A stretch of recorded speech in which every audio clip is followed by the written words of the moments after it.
gukurikirana ibiganiro mushikirizwa n'imboneshakure yanyu ya BTV.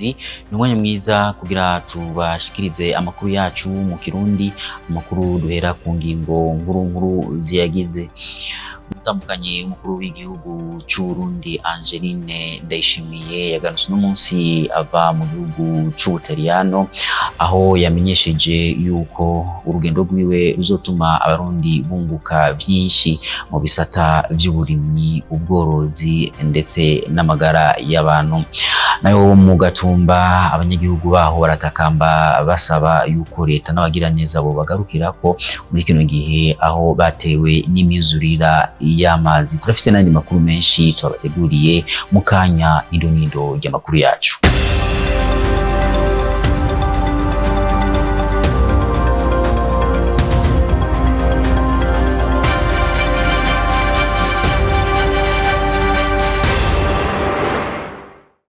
Kubaramutsa ndabaha ikaze kugira ngo mukurikire idonido ry'amakuru yacu. Nababwiye mu ntangamarara yu Angeline Ndayishimiye yagarutse n'umunsi ava mu gihugu c'u Butaliyano. Gishika mu kibuga c'indege Melchior Ndadaye yamenyesheje abamenyesha makuru yuko urugendo rwiwe ruzogirira akamaro kenshi cane abarundi, aho bazohungukira mu bisata vy'uburimyi, ubworozi ndetse n'amagara y'abantu. Tuvuye mu rugendo mu gihugu c'u Butaliyano, aho twari tugiye kubonana n'abatwara ishirahamwe mpuzamakungu rijejwe ibifungurwa ku cicaro gikuru c'i Roma. Twashoboye kubonana n'icegera c'uyirongoye ndetse n'urongoye wa mugambi wo kugaburira abana ku mashure.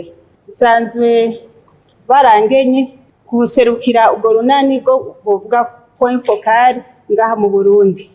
Baradushimiye ku ntambwe igihugu cacu kigezeko, ku bice 27% tugezeko, bongera baradutera n'intege mu vyifuzo vyabo.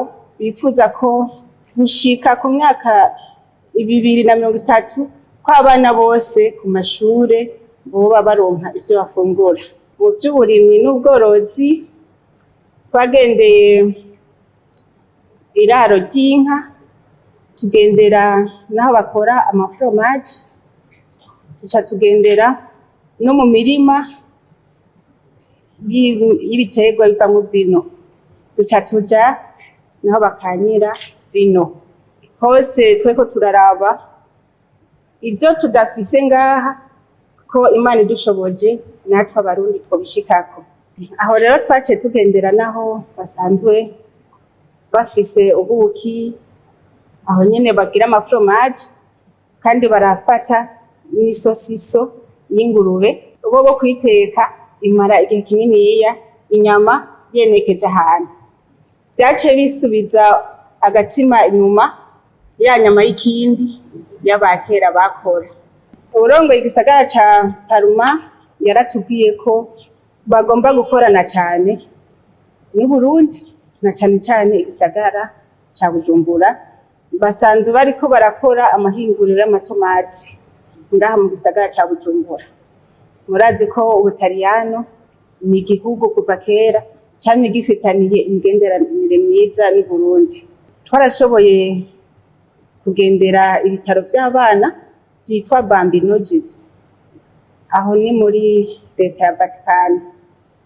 Baranezerewe kutwakira, natwe twanezerewe kubona tuhashitse, kubera nabo nyene baje kuzuza ivyifuzo n'indoto dufise. Batwemeye ko bazotwigishiriza abaganga, bazoha amaformation abaganga, kandi bazoza batwakirira n'abana bafise indwara zidashobora kuvurirwa ngaha mu Burundi. Ko rero urugendo bagenze neza, tugume dusenga Imana ishire mu ngiro ivyo byose twemeraniwe. Murakoze. Abanyagihugu bo muri zone ya Gatumba ni hariya muri komine Mutimbuzi mu ntara ya Bujumbura baratakambira leta ndetse n'abagira neza yuko bo bafasha bakabashigikira mu bibazo basanzwe barimo by'umuzurira w'amazi. Ni inkuru ya mugenzi wacu Niki Ciza. Ikibazo c'amazi y'uruzi Rusizi amenera mu mazu y'abenegihugu bo muri zone ya Gatumba kirabandanya gutera uruhagarara muri iyo zone nk'uko abenegihugu basanzwe baba babituganiriye. Rusizi rwagumye guzura cyane, amazi aratera ubwa mbere n'ubugera kabiri, kugeza n'umunsi rero turi mu mazi, twabuze niyo duhungira, zatwawe ko zirasenyuka. Abenegihugu gushika aya masaha bari mu kibazo kidasanzwe. Uno munsi turi mu myaka 3 canke mu myaka irenga 3 uyu mwuzuro rw'umudutera. Inzu umwenegihugu ayubatse kabomoka aragerageza kisuganya akubaka. None munsi murabona tene vyasubiye kuba. Abanyagihugu bari mwibarabara, twabuza ducira nayo tumira. Ubu rero twabwiye abatwegetse baje kuturaba tubwira ngo nidusubire mu masite bakweza yaho bazokubakira iryo digi. Ntituzire ko ari ryari, tuzoshika ryari. Abo benegihugu baboneka ko bafise agahinda kenshi ndetse n'umwiheburo urenze benshi kuko badafise naho bakika umusaya, bagize ico basaba leta hamwe n'abayifasha. Icyo twasaba leta ubu nuko iyo subira kandi ikagira ikabanayiriza aho yari igeze, kuko harabo yari maze kubakira amazu, harabo yari maze kujana mu mazu muzabuhomba. Dusaba leta rero ko n'ubundi rero yogerageza ibikorwa itari bwakure mu nzira ikadufasha bikava mu nzira kugira ngo turabe ikibazo cy'amazi cyo muri zone Gatumba cyo hagara. Dusaba leta koko, leta ni leta mvye ni leta nkozi, kandi natwe turabarundi nidufashe dukure mu ibarabara, turarushe no kwama uko umwaka ugeze intekera ku mutwe, uko umwaka ugeze intekera ku mutwe. Dusaba leta rero ko yodufasha twakira iyo digi, turatakambanye n'icubahiro mukuru w'igihugu n'abafatikanije gutwara. Ayo mazi yateye ku munsi wa gatatu mu Gaturuturu, abenegihugu bavuga ko yoba ariyo menshi cyane ugereranije n'ayareheruka gutera muri iyo zone ya Gatumba. Ishirahamwe mpuzamakungu ryitaho amagara y'abantu OMS yaramutse rihimbaza imyaka 25 kuva ritanguzwa, bakaba ngaha mu Burundi bifuje neza yuko abarundi bose bogira amagara meza. Inkuru ya mugenzi wacu Peniela Kazemwami. Imyaka 75 iraheze ishirahamwe mpuzamakungu ryitaho amagara y'abantu ku isi ribayeho hano mu Burundi, hakaba heze imyaka 60 ritanguye. Mu guhimbaza iyo myaka, iryo shirahamwe rikaba ryifuza ko abantu bose baba bafise amagara meza mu gushira inguvu mu gisata c'amagara meza. Mu nyigisho zagiye ziratangwa hibonekeje intambamyi zituma abantu batagira amagara meza, abenshi ari uko baba batitabiriye incaco ziba zategekanijwe biturutse ku bihuha vyinshi biba vyavuzwe kuri urwo rucanco, nk'uko bivugwa na Muganga Jean-Claude Bizimana arongoye umugambi w'igihugu wagutse wo gucandaga. Mu gihe havuzwe ibihuha vyinshi kuri urwo rucanco, bigatuma rero abantu barutinya. Abantu bashaka kuvuga bati nibagutira rujya rucanco uzocupfa, urumva umuntu akubwiye ko ucupfa, uvuga uti bene nagenda bakantera ngo naza kurokoka, bigatuma rero abantu batinya. Ariko ico nuvuga ngaha nuko incanco zose ziba zarizwe neza, nta rucanco bazana kugira bageragereze ku bantu. Urucanco ngaho iwacu kugira rutangure gukoreshwa, abahinga babanza guca hirya no hino bakihweza ingene urwo rucanco rwahinduwe, naho bamaze kurukoresha bakabona ko atangorane rwotera abo rwiteza. Muganga Jean-Claude Bizimana aratera kamo abanyagihugu ko bokwijukira urucanco kuko umuntu aba yikingiye indwara zitari nke. Abatanga kuri bose bagiye gutanga amakori hakoreshejwe ubuhinga bwa none muri OBL. Ibyo bikaba bivugwa na Jean Petit Nzeyimana wo mu kigo kijeje gutoza no kwegeranya amakori. Ni nkuru ya mugenzi wacu Raymond Prosper Nyonguru. Kuva mu ntango z'ukwezi kwa Ntwarante umwaka wa 2023, ikigo kijeje gutoza no kwegeranya amakori n'amataxe OBR kigo kirashiraho ubuhinga bwo gusohora amafacture biciye mu buhinga bwa none bise facturation électronique mu gifaransa, ku batanga kori batandukanye bakoresheje utumashini duhabwa abo batanga kori.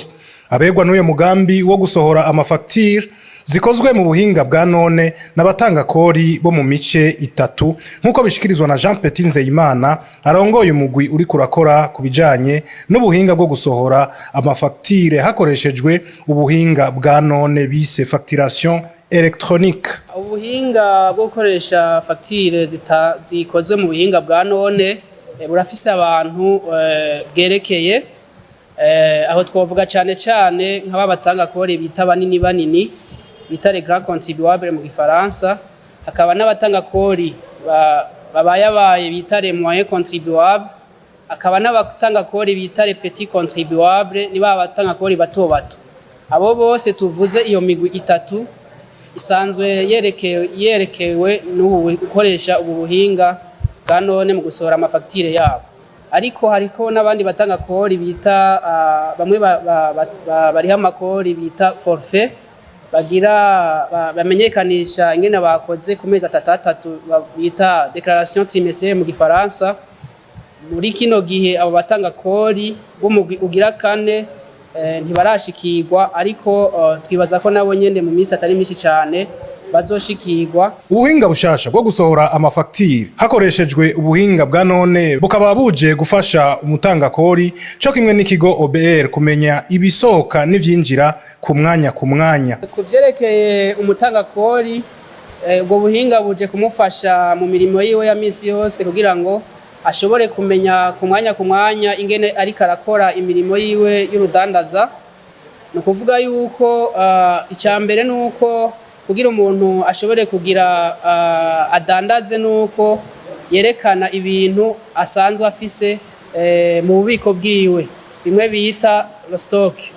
Hanyuma amaze kuba yavyerekanye aravyinjiza muri iyo mashine kugira ngo babone ibintu atanguranye muri bwa bubiko bwiwe. Amaze kubishiramwo rero umva abasigaye ko abidandaza. Amaze kubidandaza naho nyene baramwereka ingene aca bikora. Hanyuma rero inyungu abifisemwo nuko byaba ivyo bintu yinjije mu bubiko bwiwe canke ivyo yadandaje vyose biguma biboneka muri ako kamashine, bikamutuma abona ku mwanya habishakiye ingene yinjije ibidandazwa vyiwe, ingene yasohoye ibidandazwa vyiwe. Bigaca bituma rero n'amakori n'amatagisi yose yoba yatoje aguma yabona, bikazotuma hageze yuko amenyekanisha n'ingene yakoze mu kigo OBR, bica bimworohera kumenya ingene harura amakori n'amatagisi yatoje. Utwo tumashine tw'ikigo OBR dusohora amafagitire ku buryo bwa none canke facturation électronique tukaba dufise igiciro c'umuriyoni n'ibihumbi 226 n'amafaranga 345 ashobora kurihwa n'umutanga kori mu kiringo c'amezi 12. Mu makuru y'imico n'akaranga mugenzi wacu Ange Sherisa Nzeyimana araza kutuyagira kuvyerekeye ibiteramo. Iyo habaye ibiteramo vyinshi abarinzi ubwabo bararonka akazi ko guteramisha abantu, ndetse niyo hagaragaye abarinzi batandukanye mu biteramo bigenda biba ntihagume hibonekeza babandi nyene bagaruka. Ni vyiza cane na kare dukeyanira abankana bagasabikanya. Namwe mu majambo yavuzwe na Olivier Bright Ndayishimiye asanzwe arongoye ishirahamwe ry'abarinzi mu Burundi. Iyo habaye ibiteramo vyinshi abaririmbyi novuga ko baca baronkaho nabo baza barakorera, kuko uravye mu minsi yahera wasanga ari igiteramo kimwe kiba ahantu hirya no hino, uri kuraya wabona ko umenga ibintu by'ibiteramo bisa n'ivyari vyagabanutse. Iyo rero bibaye byinshi no kuvuga ko n'abaririmbyi baca baronkerwa ko akaryo ko kuza baratumwa ko n'abo bantu bose baba bariko barategura ivyo biganiro.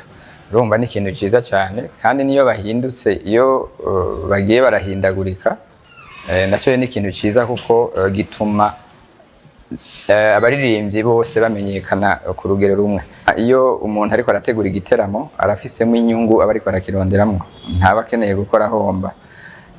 Nico gituma rimwe na rimwe usanga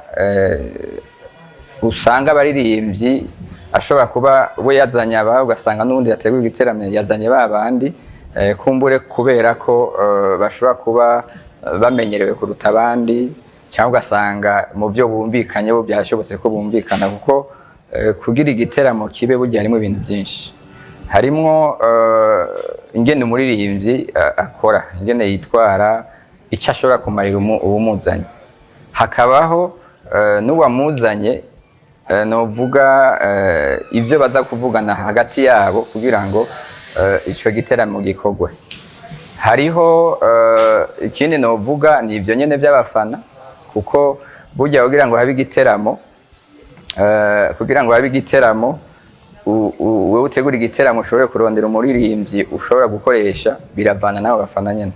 Urumva je ndogira nti ko batagoye ahubwo kubona ko baguma babazanira babandi kumbure barabivuga kugira ngo n'abategura ibiteramo babone yuko nubwo hari ibyo barinda kuvugana hagati yabo n'abaririmbyi canke umuririmbyi ameze gute, yuko boza bararaba ngene babakoresha bose. Mugabo uko biri kose bateza gukoresha ababishoboye, kuko iyo uteguye igiteramo ubukeneye kunguka n'ubukeneye guhomba. Nkamagara abaririmbyi rero gukora ibikorwa byinshi byiza kugira ngo abazoba bakeneye bashobore kubaronka, bashobore gukorana ibiteramo nabo. Nayo umumenyeshamakuru Christian Xavier we avuga ko abakunzi b'umuziki bakunda ibitandukanye, na cane cane ko abarinzi barimba mu midi itandukanye ari vyiza ko abategura ibiteramo boza barabahindurira. Bavuga yuko mu kugira ibiteramo bibe ubwa mbere ntivyaba, kuko nta ba organizer bari bahari basanzwe babikora. Ariko ubu mu organizer azicara ico ku organizer kuvuga ikintu gutegura ibiteramo afatiye ku kunguko. Inyakamyaga imwe ni kuvuga yuko iyo umuntu afise abakunzi b'ico bafanze, uwundi akagira biwe, bose bahurira hamwe, umva caba benshi, bisigura yuko ahandi vyahora biba nta muntu ashobora gutegura. Kandi nabo nyene tora ko nk'abaririmbyi abazi yuko bafise ibitandukanye. Vishu afise style yiwe bita live. Hariho nk'umuntu adashobora kugikora playback, aravuga ati Kazima Vishu hari gereza kuri Vishu. Hariho umuntu akunda ama legend bamaze imyaka n'imyaka baririmba, avuga ati je nkunda iza muziki ya kera numvise aciye imyaka 40, avuga ati Fariyazi. Haruna akubwira ati nshaka urunganwe rw'ubu vya kera ni vya kera, nawe nyene wumva rero yaba urunganwe rw'ubu rwa kera bakunda live bakunda playback bose barashikirwa. Abategura nibo bamenya bati public nk'iyi irahaba n'indi ni yabakuze yabakiri bato, ibintu nk'ivyo. Ibintu byo kuvuga ngo ngira ntore abazoririmba ngo ni babandi nyine, je sindavyemera. Iyo deba yagucyo ntayo nemera. Niyumvira yuko umuziki ni business, uwo bahisemo nuko arico bamwizeye ko bashobora kuba barabonye ko mu myaka yahera akunguka katabaye kenshi, bakagira bati tuhindure. Ubu rero bakaba bahinduye neza, bakavuga bati hako tugira byime twakora ubuheruka tugahomba, reka tugira ikindi kintu gishasha, kuvuga iki kongerezamo abandi baririmbyi. Nibabona bishobotse bazoca babona yuko ari byo bintu bikomeye gusumba kugira umwe. Umwaka wa 2022 hakaba haragaragaye cane ibiteramo byinshi byatumye bamwe abarinzi bamwe bakaguma bagaruka, ivyo bigatera imyidogo abakunzi b'umuziki ndetse na bamwe mu barinzi badashikirwa. Jules Verne Nakimana adushikirize amakuru y'inkino. Mu nkino mpuzamakungu za tenisi ziriko zibera hano mu gisagara ca Bujumbura, kuri no wa kabiri abarundikazi babiri Sada Nahimana hamwe na Kitambara Oziane bariko barakina n'uwundi mugwi ugizwe na Christiana Dini ava mu gihugu ca Romani hamwe na Stakova Valeria akomoka mu gihugu ca Ukraine. Urukino rwari rwitabiriwe n'abakunzi benshi b'urukino rwa tennis bari baje gushigikira abakinnyi b'abarundikazi. Urukino rwaje kurangira abarundikazi batsinzwe. Nayo inkino zo mu cicaro ca mbere mu higanwa Primus League zizosubira gutangura kuri ubu wa 8 ntwarante. Umukinnyi yanditse amateka mu guserukira igihugu mu gutsinda ibitsindo vyinshi, ariko ubu asa n'ubutakiriko araboneka mu guserukira igihugu kuko ibikorwa vye bitariko biraboneka. Fiston Abdulrazak yarayatsinze igitsindo mu rukino umugwi wiwe wa Siri FC wo mu gihugu ca Oman wari kuratsindwamwo ibitsinda 4-1. Nayo imigenderanire y'umukinnyi Lionel Messi n'umugwi wiwe wa Paris Saint-Germain ntiyifashe neza. Inyuma yaho amazi imisi afatwa nabi n'abakunzi b'uwo mugwi asanzwe akinira, bamuhora ko atari karitangira neza uwo mugwi. Ivyo bikaba bishobora gutuma uwo mukinyi asubira mu mugwi yahozemo wa FC Barcelona na Liga amasezerano yiwe n'uwo mugwi wa PSG asigaje igihe gito. umukinyi Cristiano Ronaldo arabandanya kwitwara neza mu gutsinda ibitsindo mu mugwi wiwe wa Al Nassr, akaba yarayatsinze ibitsindo bibiri wenyene mu rukino umugwi wiwe wari kuratsindamwo ibitsindo 5-0. Umukinyi Cristiano Ronaldo akaba yaciye akwiza ibitsindo 11 mu nkino 9 amaze gukina. Mu gihugu c'Ubutaliyano umukinyi Romelu Lukaku yarahawe ikarata itukura mu gice cya kabiri gishiri ca nyuma mu higanwa ry'igihugu c'Ubutaliyano rwariko ruhuza umugwi wa Juventus hamwe n'umugwi wa Inter de Milan asanzwe akinamo. Nyuma yo gutsinda igitsindo ku munota 95 aca ashira urutoke ku munwa asa n'uwerekana ko ahojeje abakunzi b'umugwi wa Juventus bariko baramukorera ivangura rifatiye ku rukoba. Kuri nkuru turangirije ko amakuru yacu tubateguriye no munsi, twaba tubashimiye mwese, Imana ibafashe naho ubutaha.